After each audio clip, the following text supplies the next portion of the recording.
بسم الله الرحمن الرحيم الحمد لله رب العالمين والصلاة والسلام على نبينا محمد وعلى آله وصحبه أجمعين أما بعد. Where's less people today? Where's this? Everyone else? Right. Okay, alhamdulillah, we've taken fiqh of wudu, of salah, and of zakah. Okay? Have you guys revised? Yeah? Oh, what's so funny? Ahmed? Yusuf? A bit. Alright, so quick revision then for today, inshallah. Firstly, Sami, what's the definition of fiqh?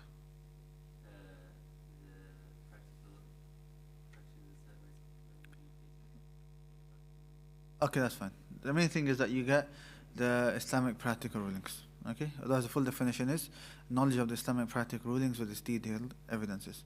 Ahmed, how many topics is fiqh split into generally? 4. Good. What are they? Fiqh of worship. Good. Yeah. Criminal law is the last one.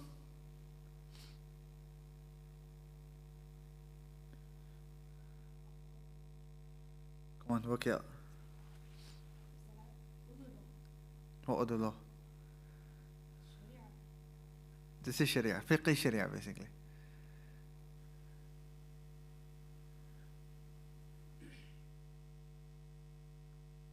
Yusuf, help him out. What are the topics of fiqh? He said, marriage, good. Family law. And the last one?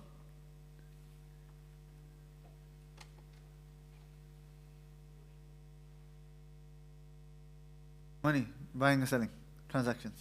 Okay? So are they? Worship, transactions, family law, criminal law. Okay. Then we started fiqh of salah.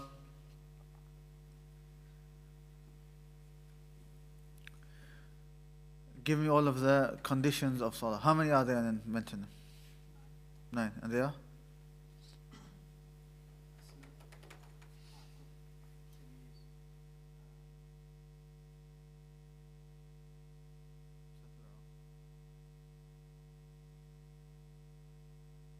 رفع الحدث. Yeah.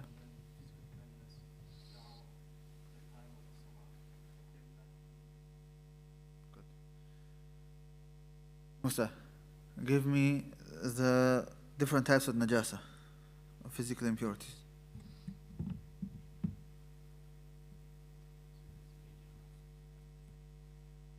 Physical, not spiritual.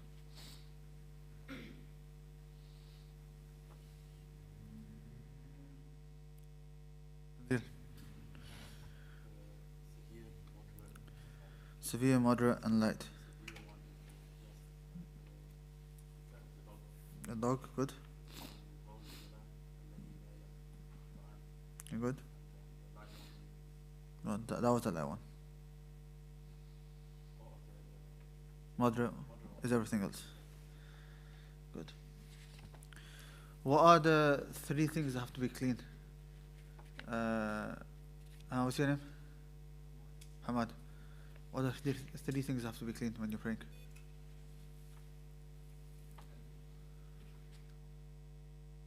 Not with washing wudu. What are the 3 places that have to be clean? I mean, you can't let any impurities, any najasa be on it.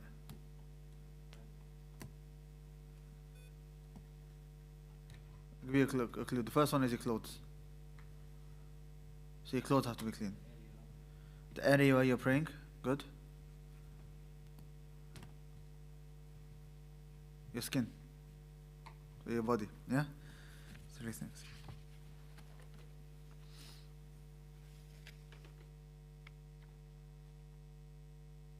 Qasim, pillars of salah, how many or are they?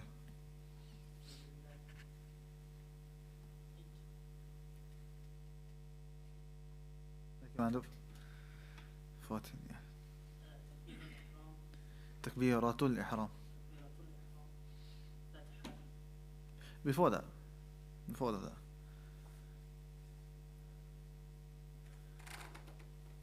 When do you say takbiratul ihram?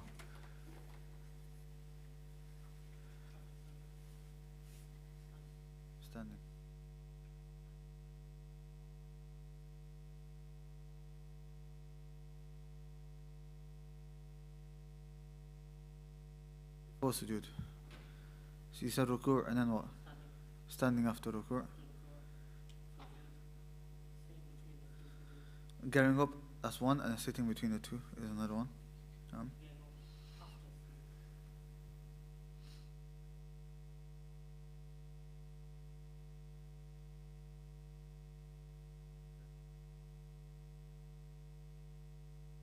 Starting tashahhud and sitting for it. So they differentiate between sitting and what you say as well.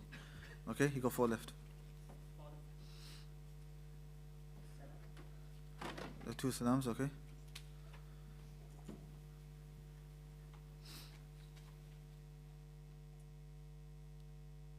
Two things that you do, one thing that you say, left.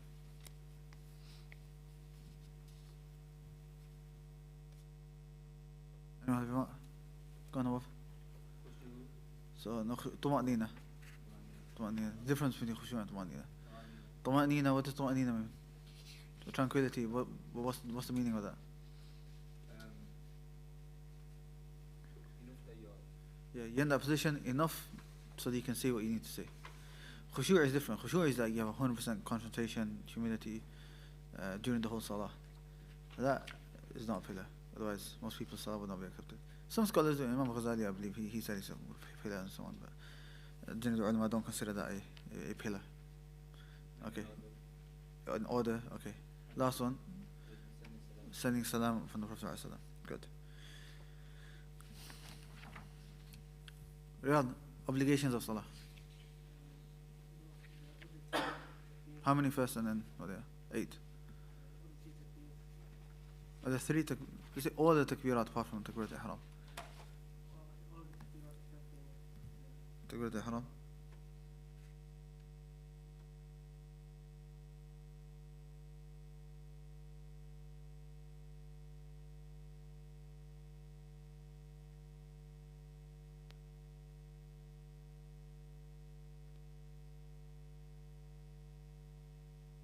Sitting for the last tashahhud. What did he say?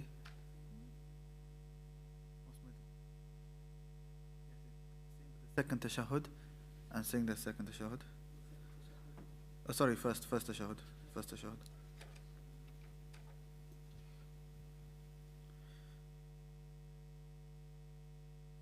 What do you say after Sami Allahu Hamida? What do you say after Sami Allahu Liman Hamida? Yeah, that's a separate one. Why is it separate? Because Sami Allahu Liman Hamida, who says that? The Imam and the Munfarid. Whereas Rabbana wa lakal hamd, everyone. Yeah.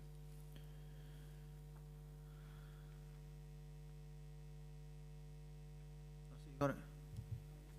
No, you got it. Sitting for the first tashahhud and saying at-tahiyyat, that's two separate ones. Okay.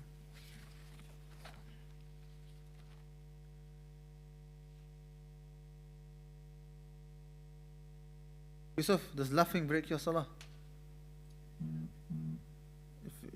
If you can hear anything, then yeah. Or if you just smile, then it doesn't.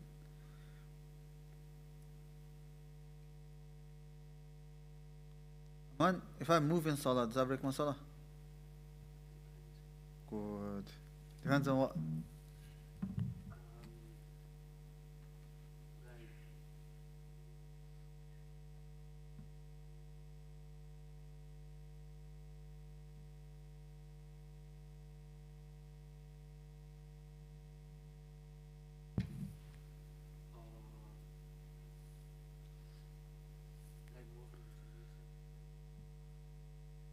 Learn it by saying there are 5 rulings on moving.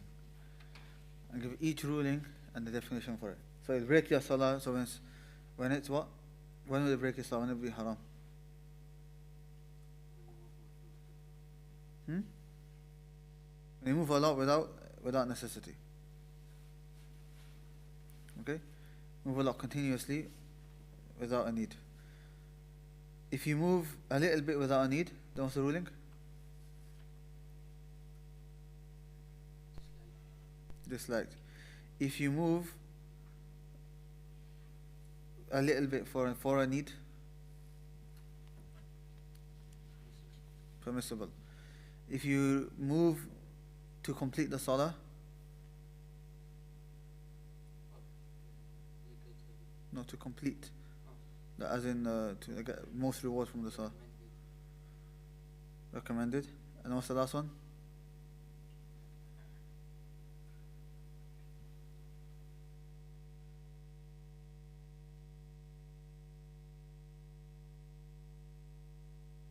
Go on, Yusuf. Obligatory. And when is it obligatory?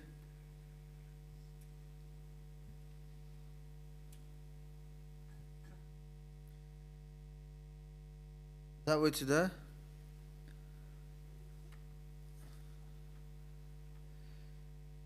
acceptance of the salah is based upon. Right. Why do you sujood sahwi? 3 reasons, good.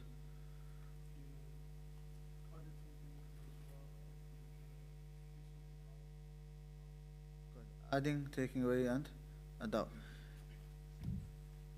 I meant to do sujood sahwi, but then I left the masjid and I forgot. And when I'm in the car park, I remembered. What do I do? Just leave it. Good. Good.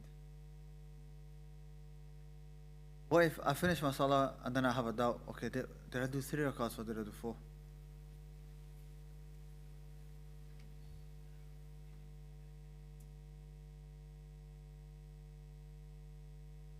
Yeah.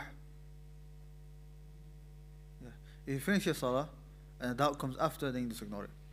During the salah, yeah, then you stick to the less number and then you do sahu. But once you've done the ibadah, that's it, you've done it. Unless you know 100% that you made a mistake. If you're certain, then that's different. But if you have a doubt, then you just ignore it. Okay, what are the prohibited times? Yeah.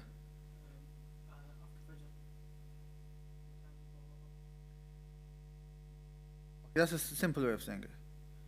At Fajr to sunrise, Asr to Maghrib, and yeah, time before Dhuhr. That's like the simple way of saying it. But a bit more precise is as soon as sunrise starts. So even before Salat al-Fajr, as soon as Fajr time starts, you're not allowed to pray anything apart from the 2 Sunnah of Fajr and Fajr itself. All the way until sunrise. And then when the sun is at its zenith, which is just before Dhuhr, and then from the beginning time of Asr till Maghrib.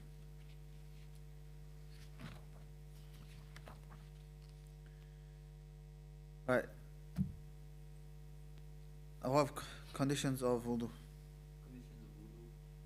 How many are they? 10. Yeah, what are they?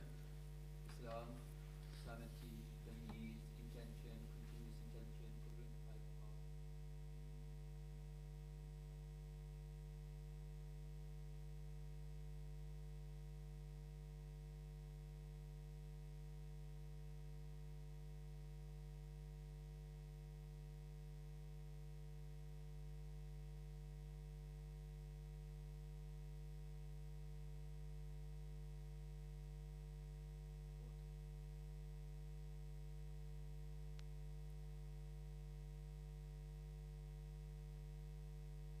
Qasim, what's the ayah that mentions the obligations of wudu?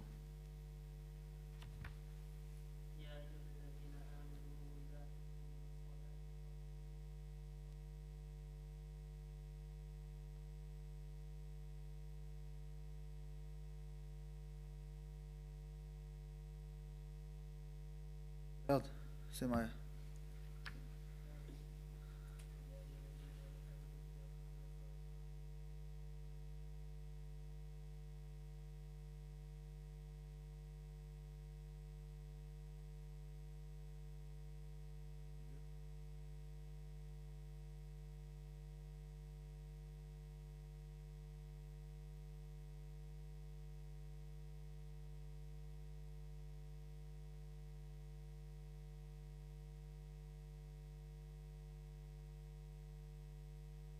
What are the 6 obligations of wudu?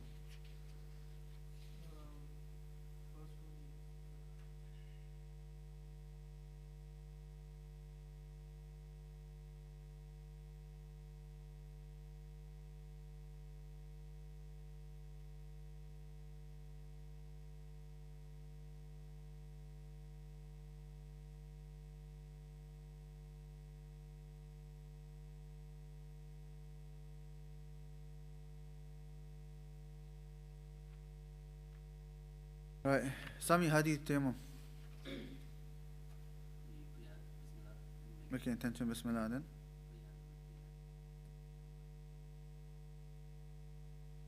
You swap the last two around. After you've whacked it on the floor, what do?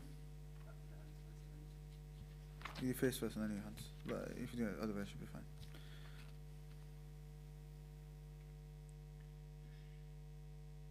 What's the minimum requirement for obligatory ghusl, Sharas? Minimum Requirement. the water reaches all of you, including the mouth and nose. It reaches all over the body, everywhere, including the mouth and nose. Okay? So as long as water reaches everywhere, that's fine. What's the sunnah way? The sunnah way is that you say Bismillah. Make an intention and say Bismillah then.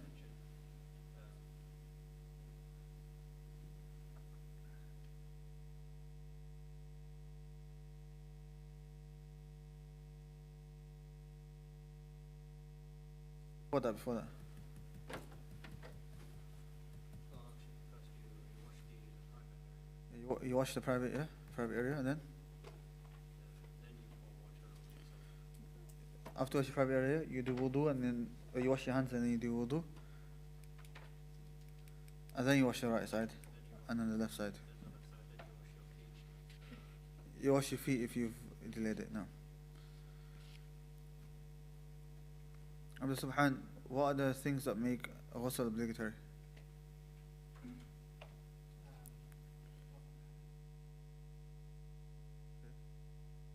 What is that? What is that? Yeah, but what causes Rafa al-Hadath?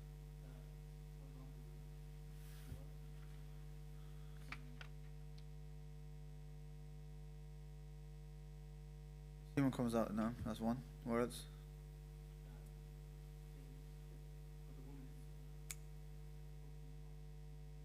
That's a different point.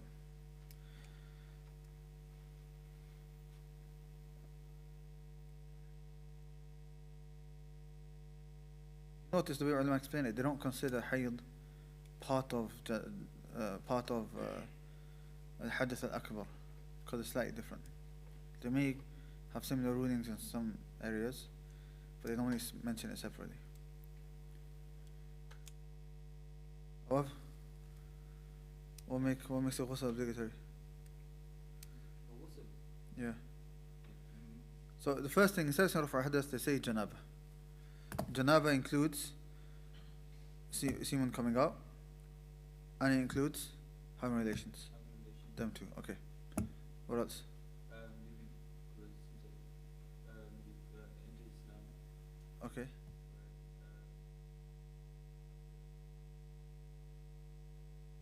Hayd on postnatal bleeding now. And then death. That's other than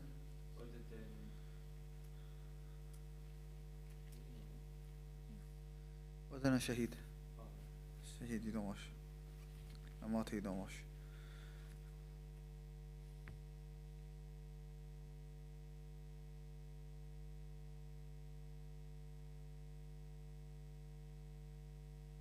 Aman, what's the timing for wiping over the socks? 24 hours For everyone? for those that are not traveling. 24 hours for those not traveling. Those traveling?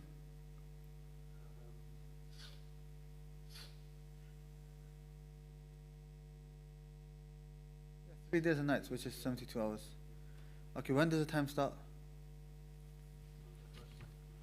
First wiping, good. And conditions of adab, conditions of istijmar.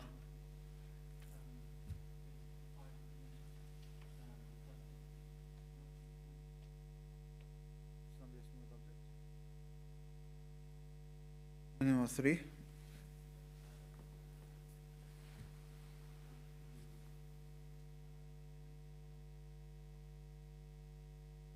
Bones, don't anything respected and so on now. Or anything impure. That's shouldn't spread outside the normal place.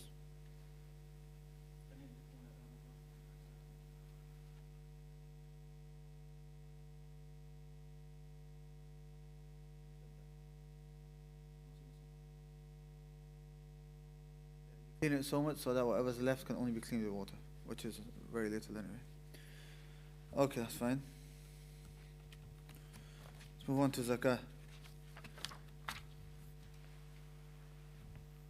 Aman,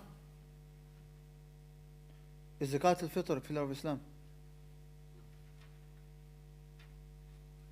I thought zakah was the third pillar of Islam.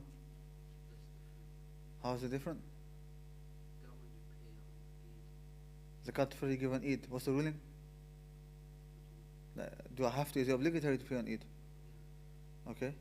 Which one's the pillar of Islam?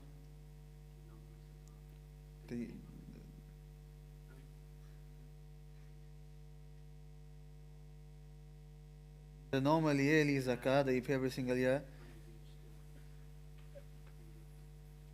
and it doesn't have to be in Ramadan. It's not conditioned to be in Ramadan. People pick Ramadan because it's easy to remember, but it's got nothing to do with Ramadan. Okay, Yusuf,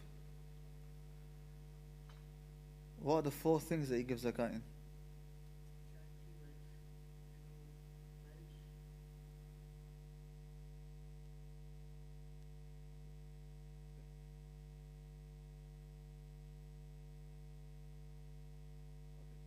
First one is gold and silver, and anything that takes that ruling. Second one, like you said, crops, okay, things that come out from the earth. The third, what did you say? Animals. Any animal?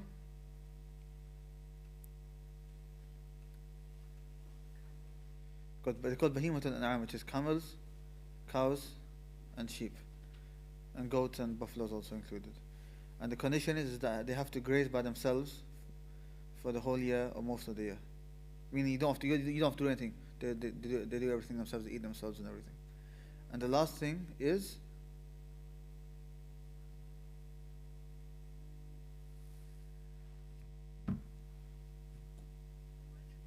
merchandise. Good. You tell him. Okay, good. Merchandise. Nazil, 8 types of people that you give zakat to.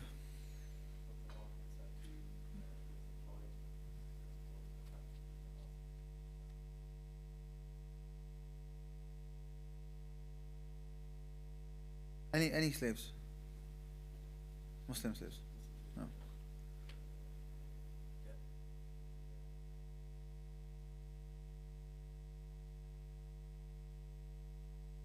Traveler who's stranded? No. What's bint makhad?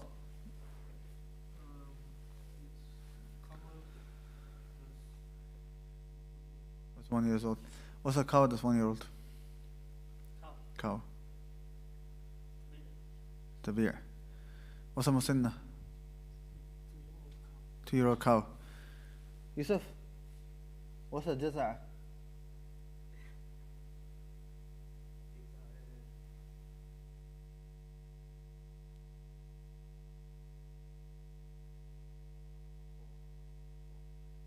Okay.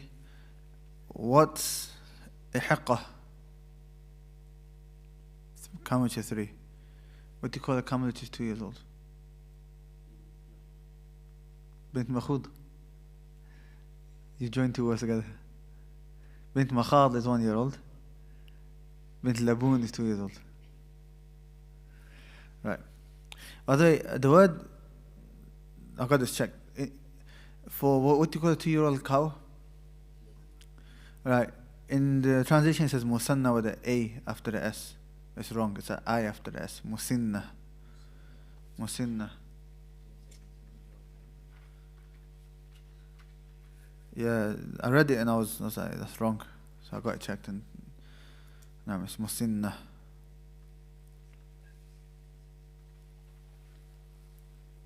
And what is it Jaz'a or Jaza'a? It's a fatha on the thal. Jaza.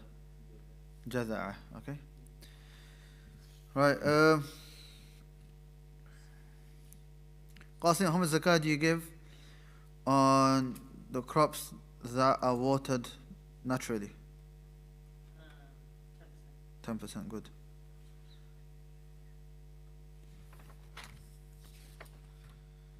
Okay, that table. Actually, let me ask you about table. Let's see how much of the table you guys remember. Yusuf, I have 100 sheep. How much zakah do I give? Yeah.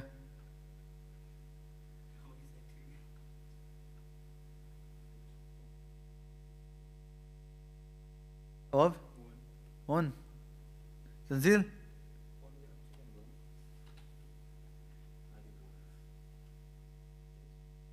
Wait, you're pointing at it. No, wait, let him point at it. He's still getting it wrong. Yusuf? Yusuf, look at it.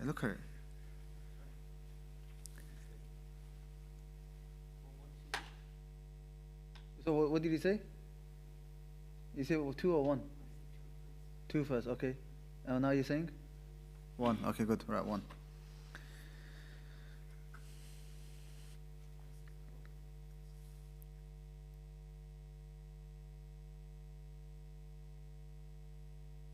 First one is 40 to 120.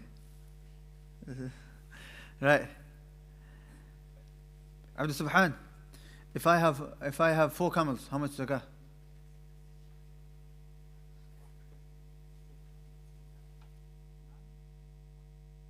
I have 4 camels, I give what? 9? No, he said None. None, okay, I think he said 9. Yes, none. Minus, yeah. Kabirul, oh, you sat there and I forgot to ask you questions, right? Tactical, huh? 24 camels. 4 sheep. You got it open? Yeah. The answer was way too quick, that's why. Right. Shiraz? 121 camels.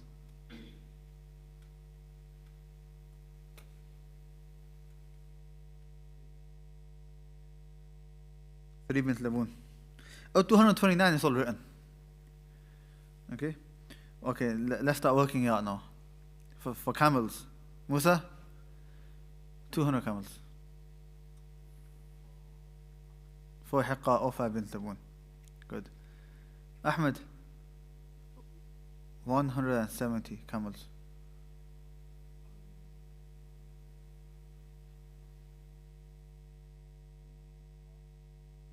Very good. 1 Hiqqa and 3 Bint Laboon.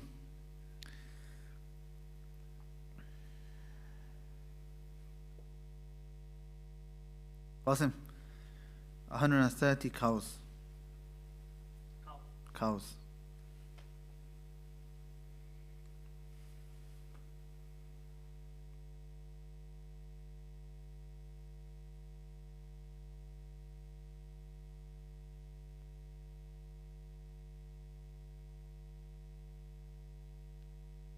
Good. Musinna. 3 tabi' and 1 musinna. Right. You got the hang of it. It takes time to think about it and stuff, but even if you've got it in front of you, you think you got the hang of it. Yeah? Aman? Right. Let's start Kitab. Okay. We're going to do Kitab al-Hajj. We're going to skip fasting for now. Normally I would do fasting, but because it's Hajj season, we're going to do Hajj. And on Sunday, inshallah, there is a workshop. I want everyone to come. Qari Zakat Allah Salim is coming to the masjid. On Sunday, is it this Sunday? Or is it Friday? Next Friday. No, let me double check the date. Friday, 31st of May. Alright, yeah, next Friday. Okay, next Friday. Hopefully, by next Friday, we should finish, I think 3 lessons, inshallah. Today, I want to take half. Thursday, I want to take half. And then Tuesday, we'll do revision and take the exam. So we should finish Kitab al-Hajj. So that when all of you next Friday, to make sure you come to the lecture, it's from Asr till Maghrib, and he's going to basically go through how to do Hajj. So, and I believe the way he's going to do it, if any of you attended my Umrah one, you know, where I made a PowerPoint and stuff like that, he's going to do something similar. And if you remember the way I did a PowerPoint, it was not like the way we're doing in a lesson where I mentioned all the technical details. It's just general. Okay? So in class, we're going to go through all the technical details, and then he'll have more like a PowerPoint presentation kind of type. So it'll be good 2 ways. That firstly is the revision for everything that we've taken, and secondly, it'll be a bit different the way he explains it. inshallah. So I want everyone to attend, okay? Next Friday, inshallah. Also, a few months ago, I did one how to do Umrah. Put your hand up if you did not attend that one, or if you did not watch it. Okay, it's online. I think it's 1.5 hour. 1.5 hour, right? Something like that. There's a PowerPoint. I sent a PowerPoint out as well. In your own time, watch it. Okay, try to watch it before Thursday, because it'll help you. You'll get some sort of an idea, especially of how to do Umrah. Because right now, this chapter, Kitab al-Hajj, the way the ulama normally write it, they don't actually have a separate part on Umrah. It's just Hajj. And part of Hajj is Umrah. And even if you look at the books, unless you get a proper small pamphlet, there's not really a book on the fiqh of how to do Umrah.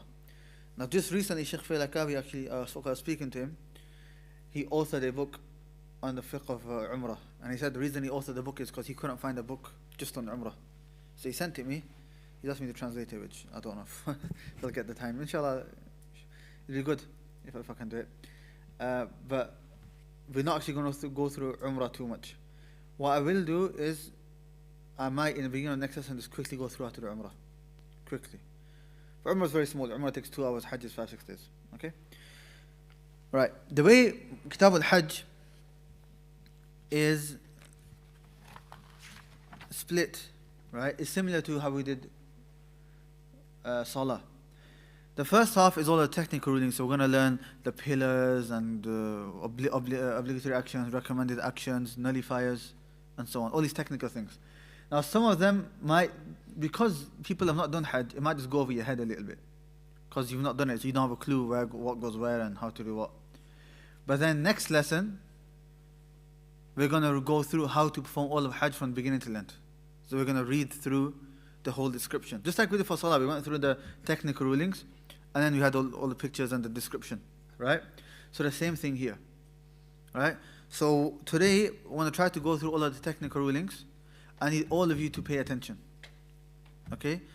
And if you don't fully understand exactly when something happens, and don't worry about that, that'll come next lesson. Just know what the technical rulings are, so that when we do come to it, you guys know what they are, okay? So we're going to focus next 2 lessons, inshallah. The plan is by end of next lesson, finish the book of Hajj. And then on Tuesday, it'll be a revision. The next Tuesday, a revision inshallah. And start fasting, bismillah. Okay? Or maybe we could even just finish it by next lesson, depending on how well you guys revise and so on, okay? Right. Somebody asked, can people watch it online? Yeah, everything we do in the masjid is streamed online. It's online, they can do it. When is the exam, did you say? I didn't say. But the exam will be after we've taken Kitab al-Hajj and Kitab al-Sawm, then there'll be an exam on Fiqh of Worship. So big exam, Fiqh of Worship. But most of the questions will not go outside of the questions I'll be asking you every single lesson anyway. It might be the odd question here or there, but 90% of what will be on there will not be out of what I ask you on a daily, beginning of every single lesson. Right. Let's go through Hajj. Bismillah. Right. Hajj is the 5th pillar of Islam, which I think is something which is known to everyone, yeah? That's why adillah from Quran, Sunnah, and by Ijma'. Okay. It is obligatory for. Now they're going to mention the conditions of obligation. Now Shaykh hasn't mentioned it separately, but he's mentioned it in one sentence. So I want you guys to just put it on the side, put like a little title on the side, which is the conditions of obligation. The conditions of obligation. And there are 6. Shaykh mentions it all here. So for example, if you look at the board here, what I want you guys to do is literally just right here on the side. Give it a little title so you know. Conditions of obligation. Obviously, right neater than that. But just so you know that when you're revising of where the conditions, you got a little title on the side. Okay, that's a good way. Sometimes it'll help you when you're reading. Lots of writing, and you're looking for a certain thing. If you've got little titles on the side for each paragraph, then it makes it easier. Okay, the Sheikh hasn't put that word condition for you. So he's not titled it, so you might not see it. So it's over here, okay? He's going to mention 6 conditions, 5 generally, and the 6th one is for women. So he says it is obligatory upon a Muslim versus Islam. The second is sanity, aql. The third is mature, i.e. puberty. Puberty. So when is Hajj? We're talking about, look, it is obligatory. This is a condition of obligation, not condition of acceptance. When will it be accepted? Tamyiz, but it will not count as a pillar of Islam. If somebody's reached, let's say he's 9 years old, he's on Hajj, they get accepted, they get rewarded, but it doesn't count as Hajjatul Islam. That's what they call it. Hajjatul Islam, it doesn't count as that. He has to do Hajj again. It's only when they reach the age of puberty. Right. Then able, they have the ability. This is condition before that. The 4th one is free. They're not slave. So somebody is a slave, it's not obligatory upon them. Number 5 is that they are able, they have the ability. And ability includes 2 things: financially and physically. Financially and physically. So if a person financially does not have the means to go and do a Hajj, it is not obligatory upon them to go and do Hajj. And then physically, if a person physically cannot do Hajj, but financially they can, they pay somebody else to do Hajj for them. Does that make sense?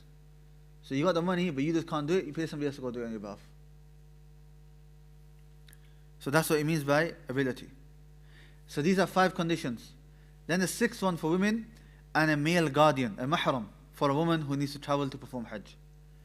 For a woman who needs to travel, meaning she's not living in Makkah basically, she's anyone from England and so on. Okay? And if someone pays someone, does that person already have to have done it? Yeah. If you're doing Hajj on behalf of somebody else, you have to have done Hajj yourself first. In the hadith, the Prophet ﷺ, he heard somebody say, لبيك اللهم عمرة عن شبرمة, or something along the lines.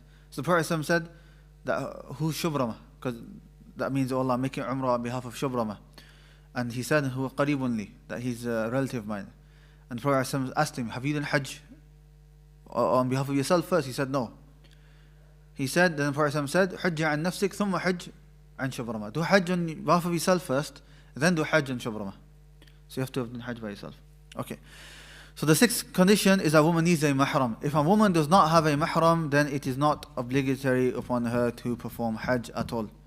And in fact, it's not allowed for her to travel without a mahram, even if it's for Hajj. Okay? So how many conditions? 6. 5 for men, or 5 for both men and women, and the 6 for women only. Right, we're finished with the conditions. Now what are the pillars of Hajj? The pillars of Hajj are 4, i.e. with these 4 pillars have to be there. If they're not there, then khalas, there's no Hajj. What are they? Ihram, standing at Arafah, doing tawaf, and then doing sa'i. Okay? The first is doing ihram.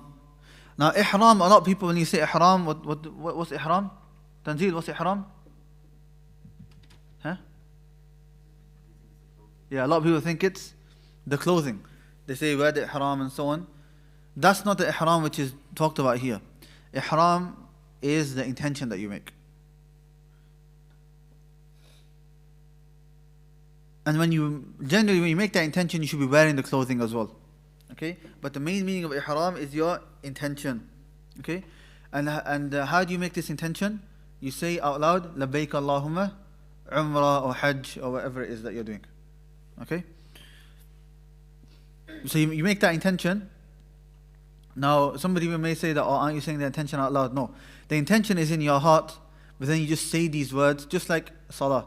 You make an intention in your heart, then you say Allahu Akbar to begin salah. So likewise, you make an intention in your heart, and then you say these words to enter into al-ihram. The second is being in Arafah, or in Arabic they say al-wuquf bi Arafah, standing at Arafah. Standing at Arafah, basically, Arafah takes place on the 9th of Dhul Hijjah. You have to be there for some part of the day. Before sunset, you have to be there.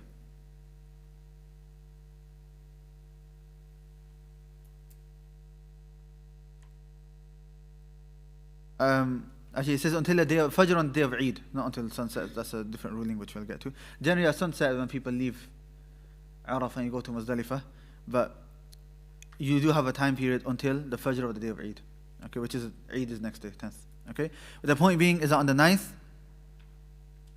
you have to be at Arafah. Then Tawaf. Right, Tawaf you do twice. You do twice. But the one which is a pillar is only one of them. There's two types of Tawaf. The first Tawaf is known as Tawaful Qudum.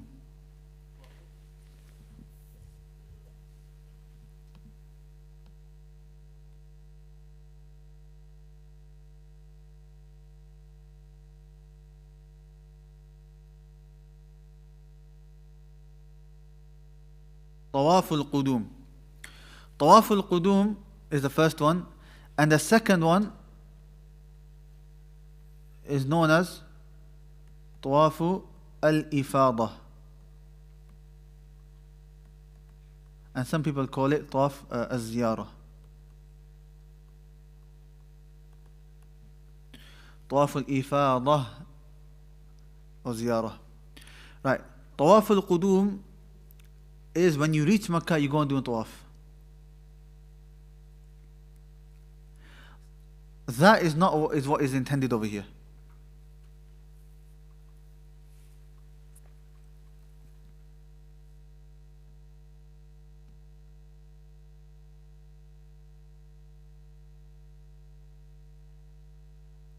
The one which is intended here is called Tawaf al-Ifadah or Tawaf al-Ziyarah. Basically, this is on the day of Eid, you go and do this basically. The Tawaf that you do on the day of Eid. The day of Eid is known as Yawm al-Nahr. We're going to get to the days, inshallah. A day of sacrifice, because that's when you do sacrifice as well. So, when we say a pillar of Hajj is Tawaf, i.e. Tawaf al-Ifadah, which is the one that you do on the day of Eid. Not the initial one that you do. Okay. And then you have Sa'i. The next pillar is Sa'i. Sa'i means going between Safa and Marwa. Sa'i means going between Safa and Marwa. Now, if you know when you do the initial tawaf, if you do sa'i after initial tawaf, then it can't count for here. But if you don't do it in the beginning and you want to do it after tawaf al-Ifadah, you can do it then as well.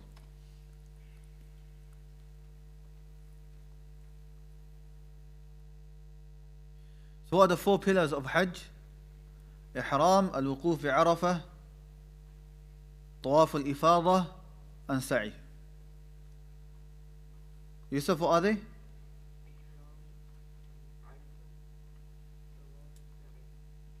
Good.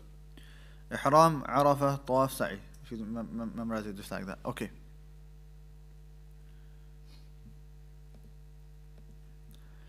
Now there are three types of Hajj.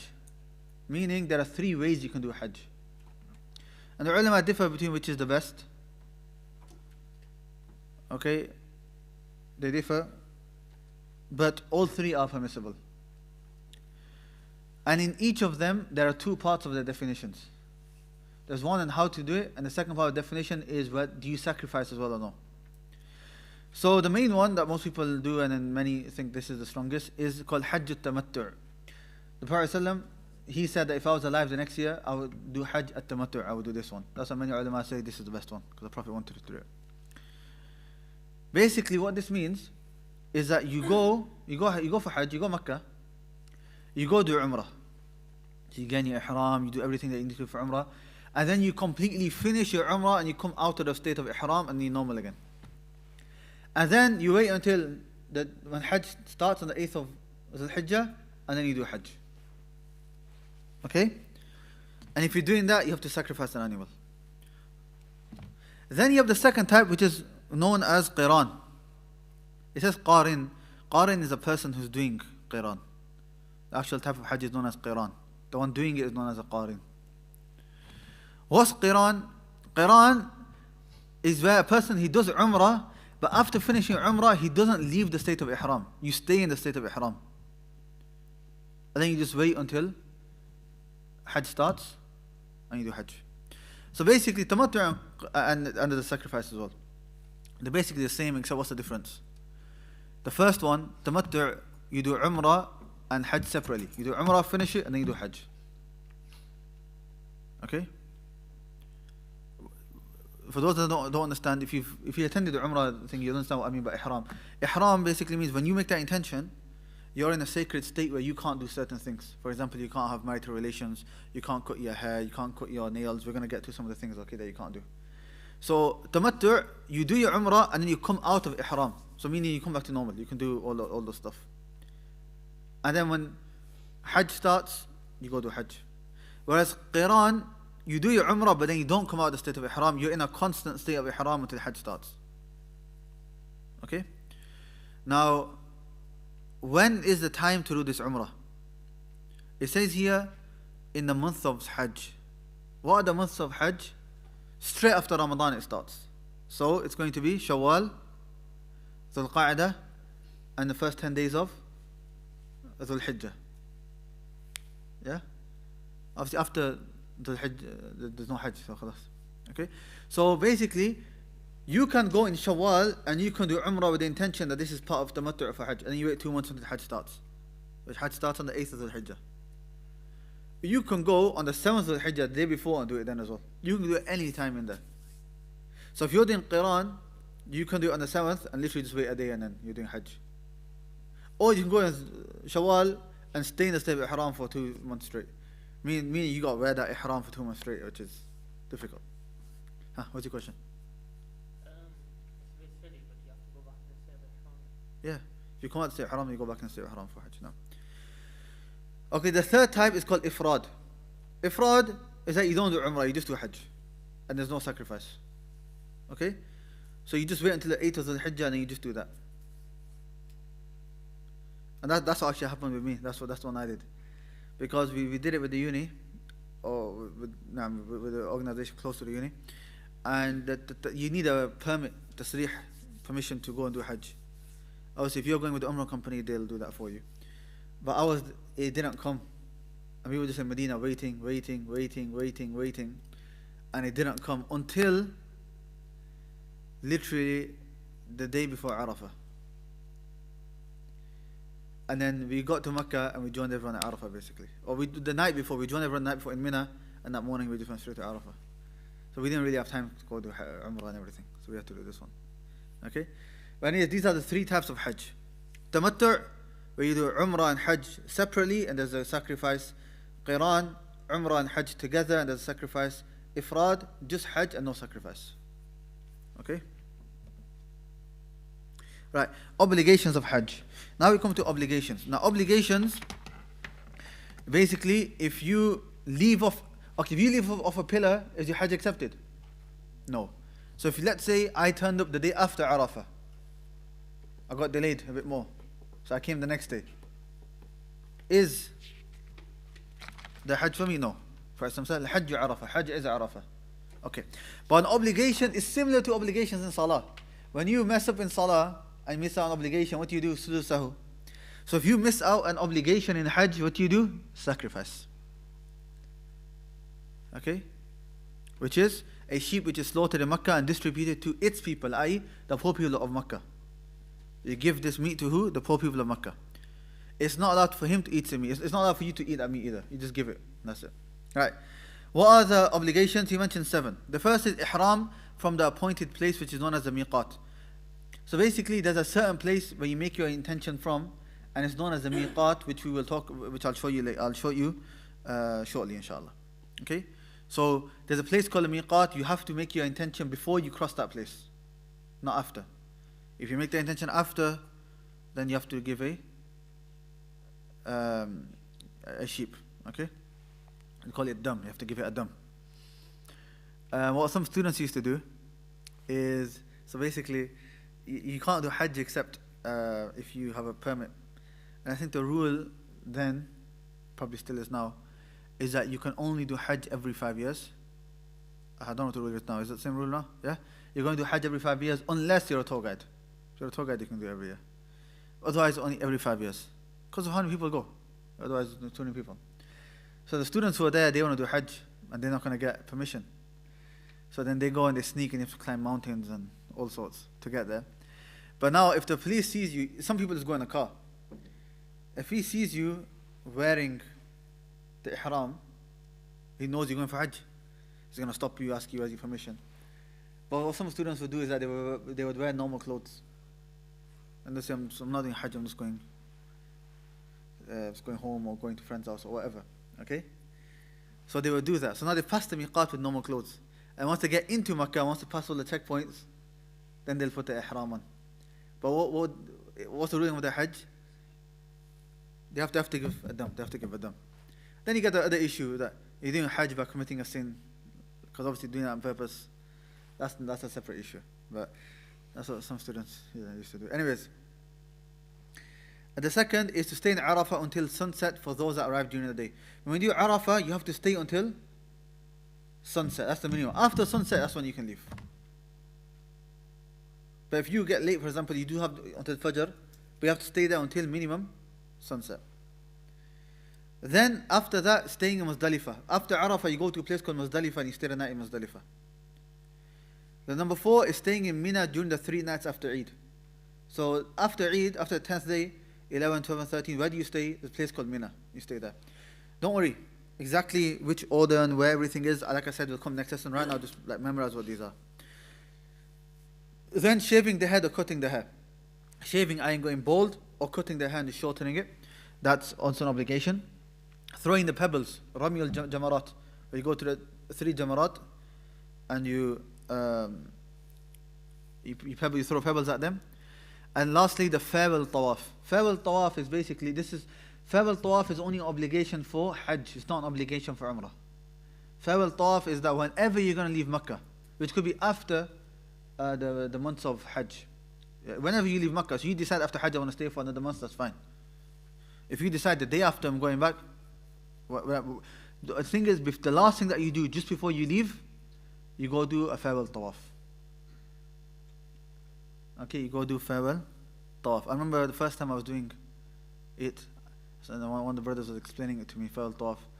I asked him, what do you do? He said, it might have been Ihsan, it might have been Salih Ihsan, I don't know. Anyways, he said, you go do tawaf, and after you done tawaf, you face the Kaaba, and you say, bye bye Kaaba. And I was 16 at the time, so I was like, oh really? I believed him. And he told me, no, he's only joking, right? No, it's just a normal tawaf like you would do normally, 7 times around the Kaaba. Might have been him. Right. So you know the shaving the head, cutting the head, you do that in the Ummah. So if you're going to ever cut your hair twice, don't go bald the first time, unless there's enough time space between. So, that's actually an issue the fuqaha differ over, which is, what's the time limit, let's say Umrah, between two. Umrah you can do any time through the whole year. So they say, what's the minimum time requirement between 2 Umrahs? Like, can you do the following day, or do you have to wait at least a week? And some, they differ because of the hair. They say, you have to wait long enough so your hair grows back so you can cut it again. It's an issue. But anyways, for now, like if you go to Tamattu', then generally people, they just shorten their hair the first time, and then to come out of Haram and so on, and Hajj, then they shave. I answered it, okay. Huh?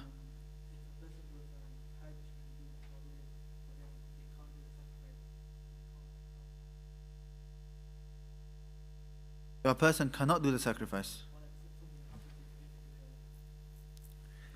If somebody the sacrifice,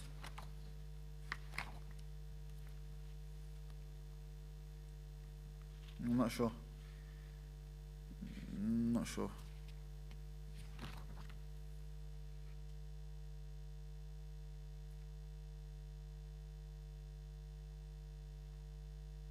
But I can't remember exactly what's the ruling on the sacrifices. Yeah, it's not a pillar. It's not in the obligations, so I'm not sure.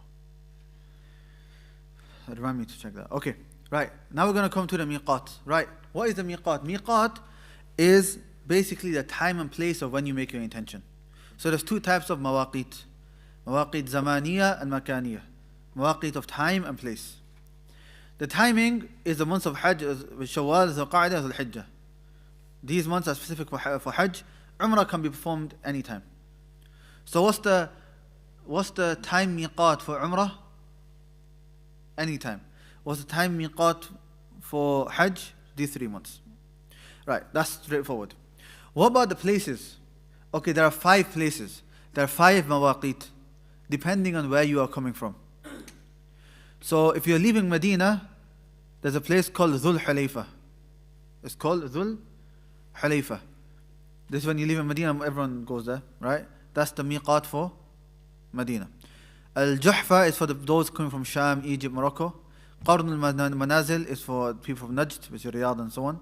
Yalamlam is a place for people in Yemen. And Dhatu Irq is the people of Iraq. Dhatu Irq is for the people of Iraq, meaning if you're coming from Iraq, you would go past this miqat. So whenever you're going past this miqat, you make sure that you make an intention for a Hajj before going past this miqat. Now, I just quickly, just before class, got a random picture. Then we just got a quick picture from the internet. It might be good if you make our own picture.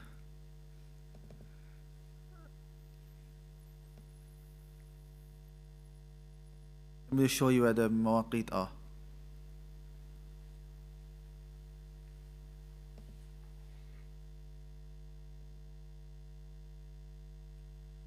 So you can see,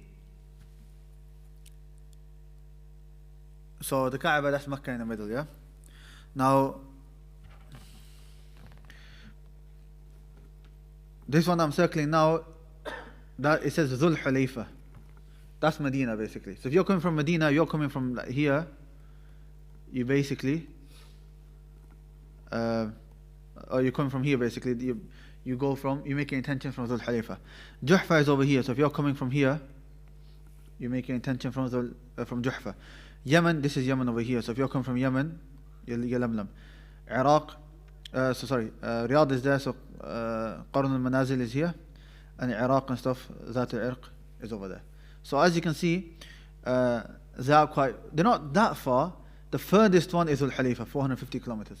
The others not that far. Yalamlam says 92, Qarn al-Manazil 75, Zat al-Irq 94, Juhfa 183, but Dhul Hulayfa is 450.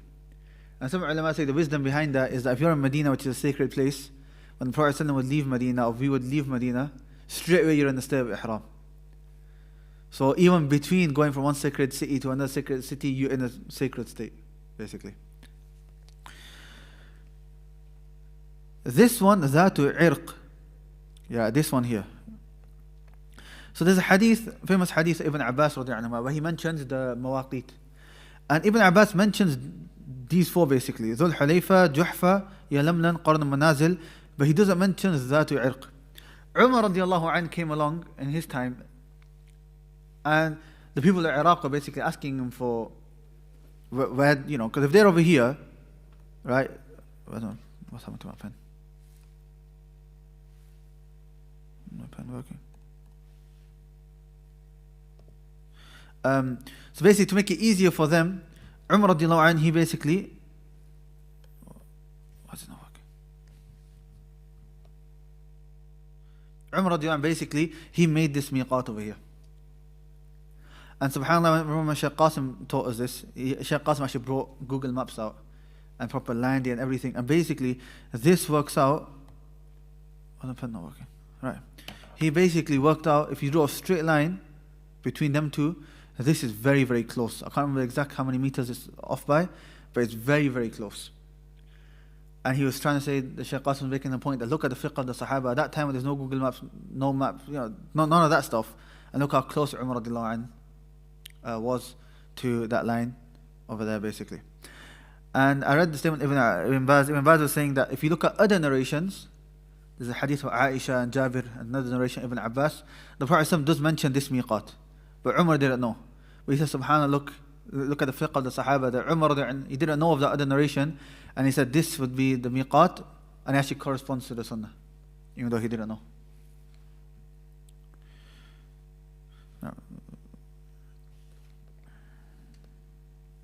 So Somebody said, I'm confused regarding the time and months of Dhul Hijjah.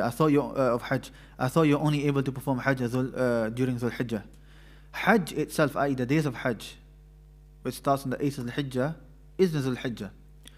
But if you're doing Umrah with it, when can you do that Umrah? Anytime before. That Umrah can be done anytime before. So when you say months of Hajj, i.e. when you can start the actions of Hajj, which is the Umrah, and that is any time in those months. As for actual Hajj itself, then it's set. The 8th day is certain actions, 9th day is certain actions, 10th day is certain actions, 11th day is certain actions, and that's it. Okay. Recommended actions, right? There are many recommended actions. I think you mentioned 11 over here. The first, he says, wearing the two white pieces of cloth for men. So it's recommended to wear white. It's recommended to wear white. You can't wear any color though. Technically you can't wear any color, but it's recommended to wear white. And especially now, because everyone's wearing white, you shouldn't wear a different color, otherwise you just stand out, which is something that you shouldn't be doing. Taking a shower and smelling good for ihram. When you're in the state of ihram, you're not allowed to wear any perfume whatsoever. But before getting into the state of ihram, i.e. preparing yourself, is sunnah.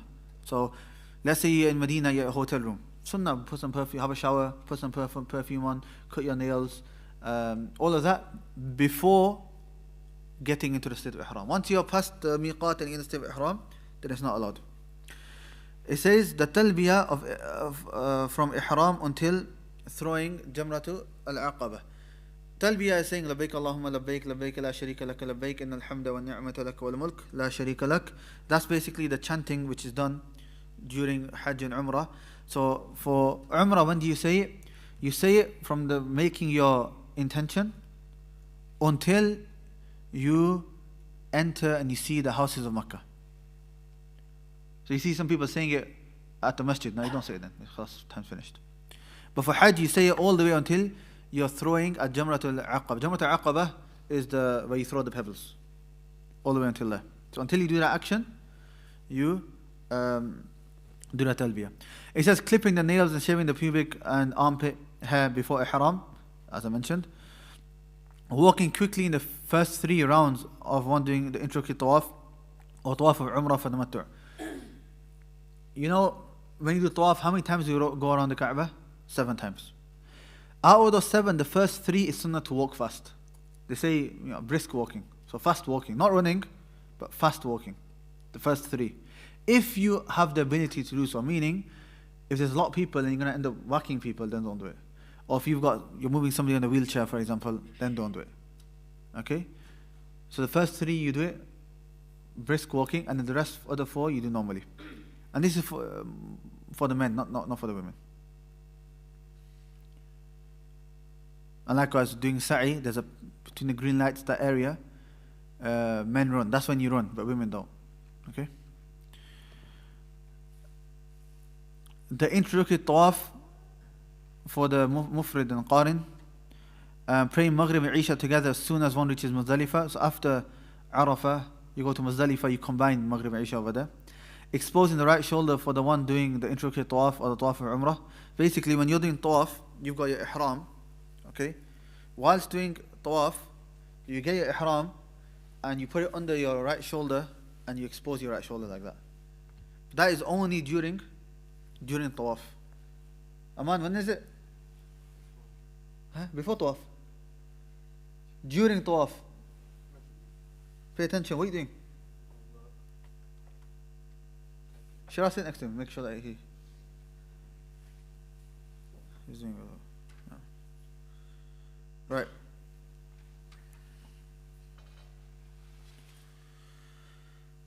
Kissing the black stone, again, if you have the ability to do so. If you don't have the ability, like there's a lot of people and so on, which is probably the case now, then don't. So basically the rule is, if you can kiss it, kiss it. If you can't kiss it, touch it. If you can't touch it, if you've got a stick and you can touch it with the stick, do that.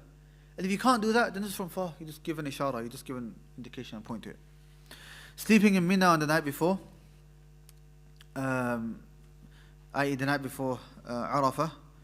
And then lastly, to stand in Muzdalifah, to supplicate in Fajr until just before sunrise. So when you pray Fajr, make dua all the way until sunrise. These are all from the recommended actions of Hajj.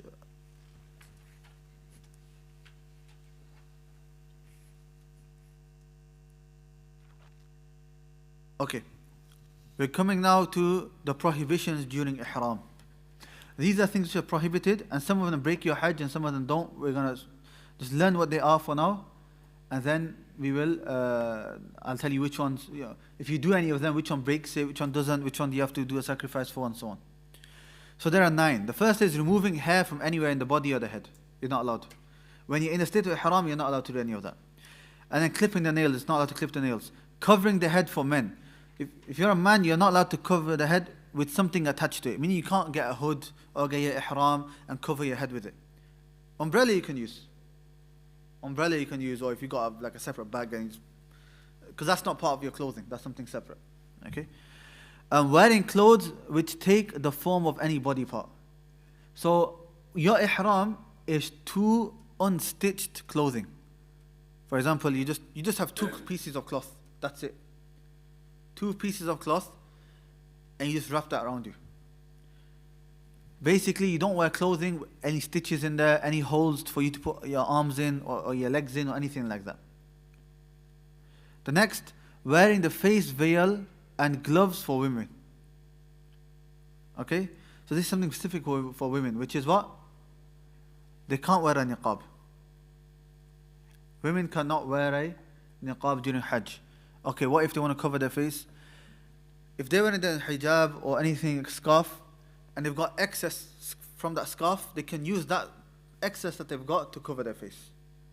But what's a niqab? A niqab is a separate piece of clothing that they add on and tie, that they can't wear. But if they've got a hijab on, and then they've got, a lot of Pakistanis wear their niqab like this anyway. Pakistani women, they wear their niqab like that anyway. So they have the normal hijab, they get their dupatta, and then they just cover the face. That is allowed. Or some women do that as well. Some women have it here. A lot of Arab women do that. They have it here on top, and then just flick the cloth over. So let's say this cloth here, they'll just flick it over and cover the face like that. Obviously, covering the whole face. That's fine.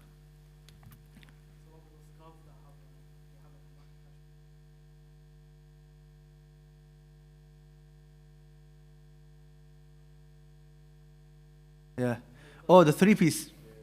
The 3-piece. Yeah, that's fine. So that's not a separate niqab. That's part of the hijab and stuff, and that's extra cloth which they can throw over. That's fine. Yeah, it's not a separate piece of clothing that they wear. Yeah, they call it a 3-piece niqab. So you go Umrah, that's what you buy, okay?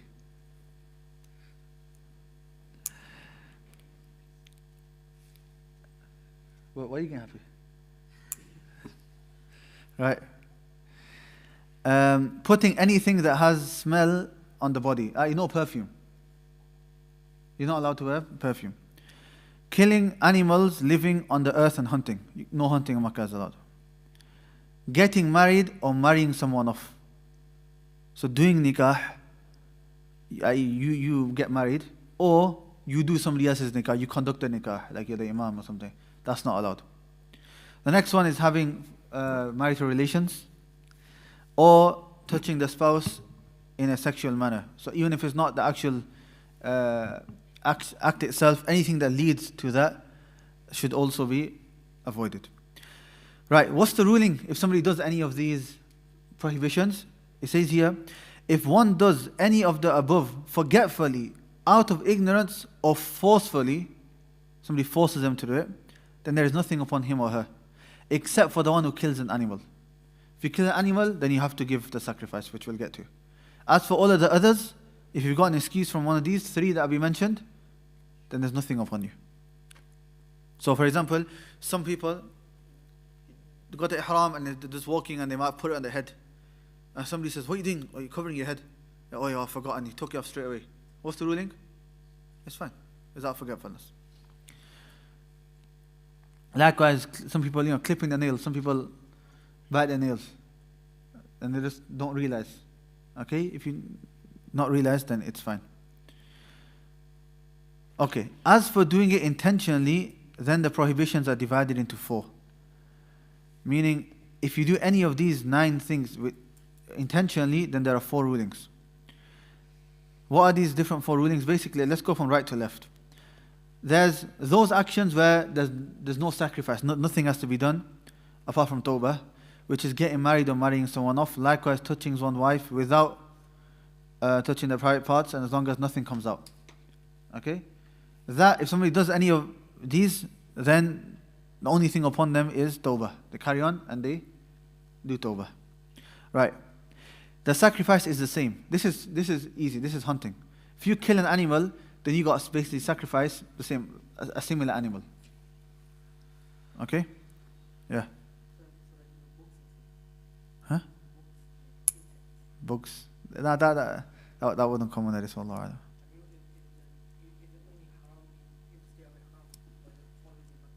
Generally in Makkah you're not allowed to do, but this right now we're talking about what would affect your Hajj.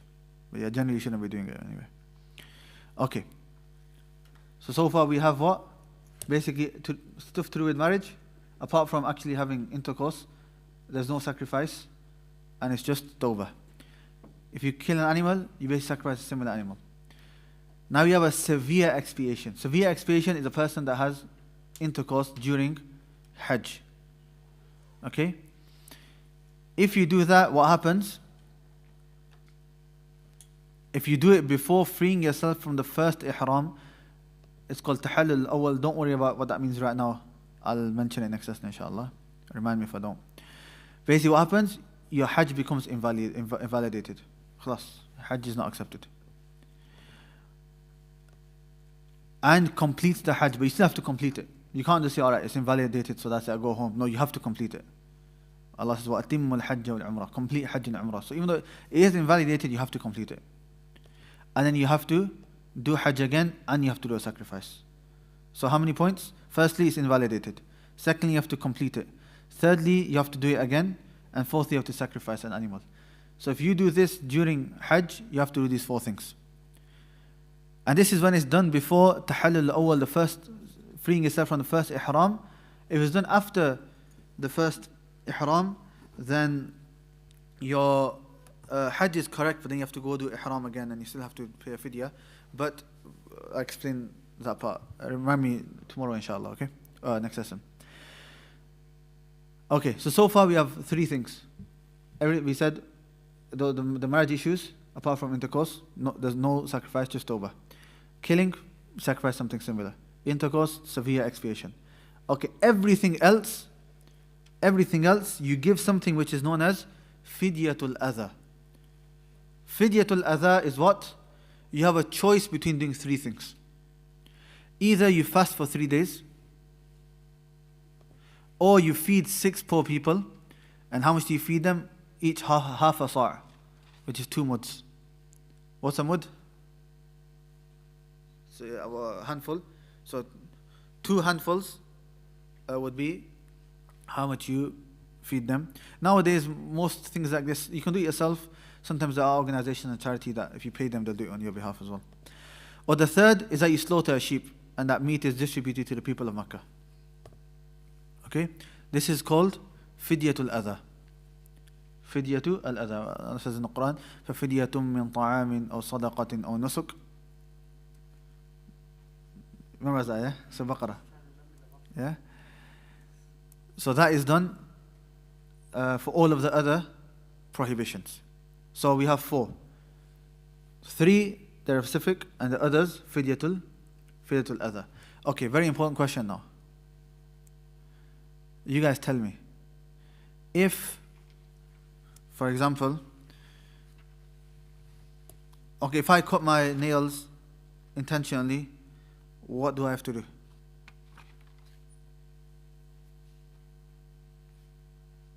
Fidyatul adha, good. Okay. If I go past the miqat wearing normal clothes, what do I do?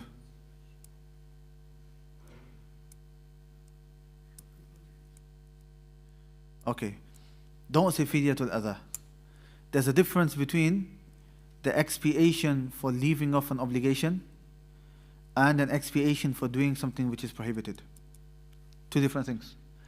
If you leave off an obligation, then there's just sacrifice. If you do a prohibition, then most of the time it'll be fidyatul adha, but it could be the other three that we mentioned. These four things which are on the screen right now. Okay, it's very important difference that you have to keep in mind. And Shaykh Sarhan, when he's teaching, he said a person that does not know the difference between these two issues should never give an answer regarding any of the rulings of Hajj. Okay, so keep that in mind, inshallah. Huh? You can call it kafara as well, but they have different names for it. Alright, the names of the days of Hajj. Okay, each day of Hajj has a different name. Each day of Hajj has a different name. The 8th day is when the day of Hajj starts, and this is known as the Yawm al-Tarwiyah, the day of Tarwiyah. Okay? Then you have the 9th day. The 9th Dhul Hijjah is the day of Arafah. The 9th Dhul Hijjah is the day of Arafah. And then the 10th of Dhul Hijjah is the day of Eid, or they call it the day of sacrifice. Yawm al-Eid or Yawm al-Nahr. Then you have the 11th day, which is known as Yawm al-Qir. And then the 12th and 13th, which is known as Yawm al-Nafr. These 3 days, 11, 12 and 13, 11, 12 and 13 are known as, anyone know? Good. Ayyam at-Tashriq.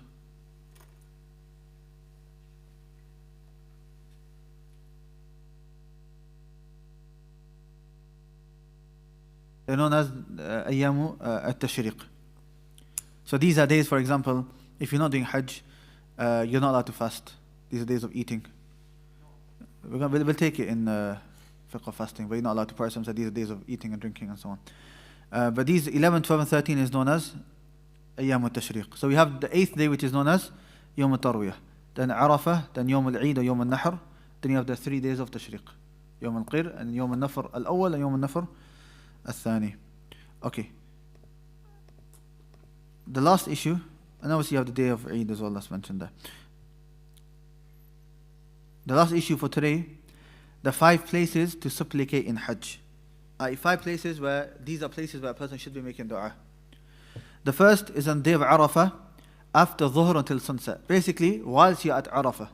From Dhuhr all the way until Maghrib. Remember we said after Maghrib is when you leave. Yeah? So, this is from Dhuhr all the way until Maghrib, just make dua. That's the only thing you should be doing, be making dua. And that's what the Prophet ﷺ did. And you know, if you look on the TV and stuff and you see people on the day of Arafah and so on, that's all they're doing, just making dua the whole day. Then what you do after Arafah, you go to Muzdalifah, you stay the night there. And after Fajr, you leave. But what you do, we said it's sunnah to what? Stay from Fajr till sunrise in Muzdalifah. That time is also a time, what do you do in that time? Just make dua. Just make dua. Also, after throwing the pebbles on the small and middle rock on the days after Eid, basically the Jamarat, where you throw pebbles, there are 3 of them. They call it the big one and the middle one and the small one. Yeah. After doing the small and middle one, you should make dua. During Tawaf, you make dua. And while standing Safa and Marwa. So when you go between Safa and Marwa, when you reach Safa, you make dua. You reach Marwa, you make dua. Safa, you make dua, and so on. And likewise, while you're walking between them as well, you can make dua then as well. These are 5 places on doing Hajj. Dua during Hajj. Right, we have finished from the technical rulings. It's quite a lot. Quite a lot in terms of what to memorize, how many pillars, conditions, types of Hajj, obligations, the mawaqit, the mustahabbat, and so on. You know, we took quite a bit. For Thursday, you need to know all of them inside out. And on Thursday, inshallah, we will go through, so Ibn Uthaymin rahimahullah, Shaykh Hitham quotes him, he goes through the whole sifa, the whole description of how to do Hajj from beginning till end. Okay? From beginning until end. Once first you do this, then you do that, then you do that, and we'll go through, we'll read all of this, inshallah, on Thursday. If there's time, we might take the questions on Thursday as well. If not, we'll take the questions on Tuesday, inshallah. Okay, so make sure you guys revise properly. I won't test you on the wudu and salah and zakat. Just try to memorize what we have taken today, inshallah, for Thursday.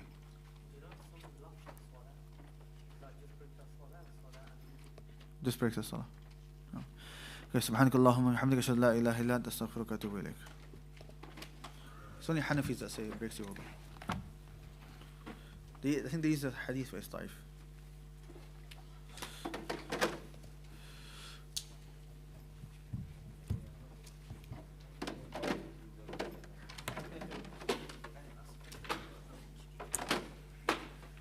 You're right, today.